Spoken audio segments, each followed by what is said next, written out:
Hi everyone, this is going to be a short lecture. We're going to talk about some of the tourist attractions in Zhanghua, like Lugang and the temples culture, and then we'll talk about some other nearby tourist sites. Sounds good to you? Yeah, because students in our reading, the reading mainly focus on Lugang, this a very special town in Zhanghua. Lugang in the reading it mentioned is historical places because when, in Taiwan we have different ethnic groups.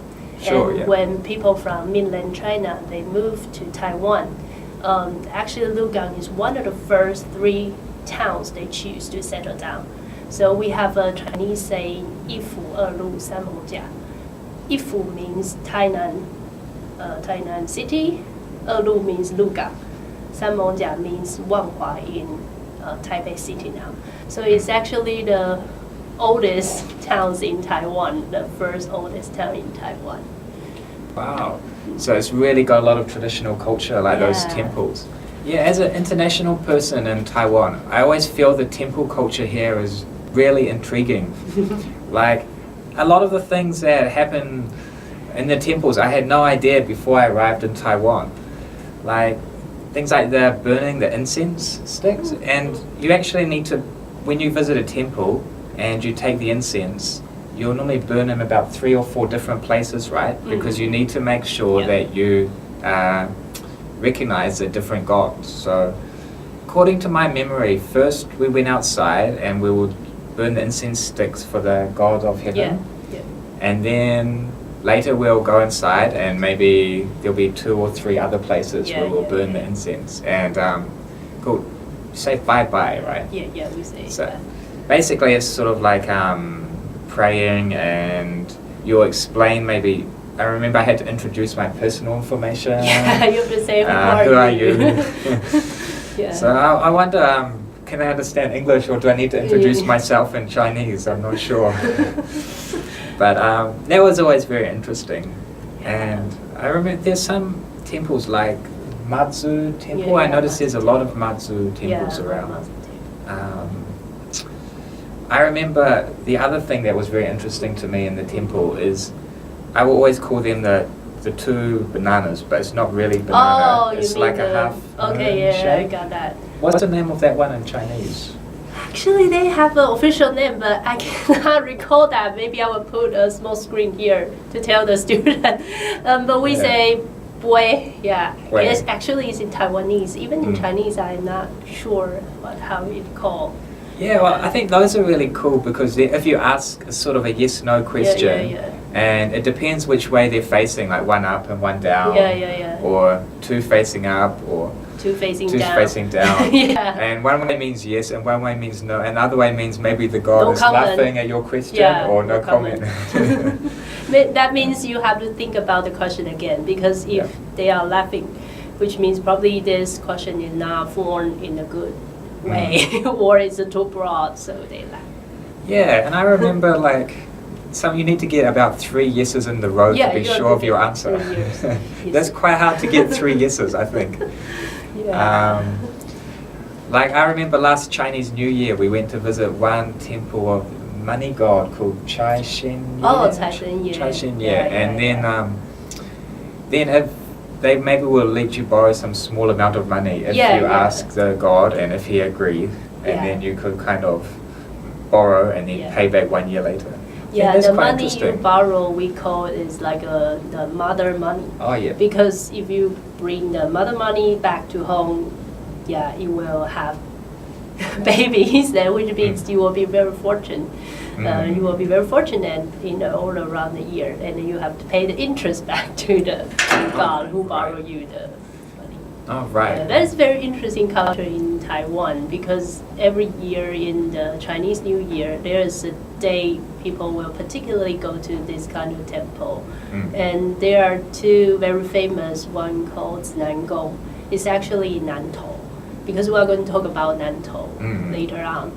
And for that particular temple, it's really, really crowded when you go there in Chinese New Year.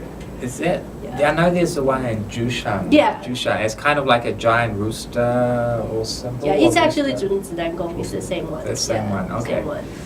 Very famous. Yeah, so we've talked a lot about the temple cultures, and is there any other attraction that we want to mention around the Zhanghua area? Oh, Zhanghua is a big county, and for Lugang and the temple you just mentioned is near the mountain.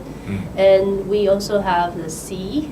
Zhanghua, they have very famous for their oyster farming. Oh, and wow. if you visit there, there's a small town called Wanggong, and you can enjoy the oyster farming. They will have this kind of experience trip. They will use a small car to move you to the oyster field, and you can pick up oyster by yourself and barbecue there. Oh, cool. Yeah, and then bring some oyster back. So it's very interesting because usually we think about farming is like agricultural produce, but this kind of places is actually seafood.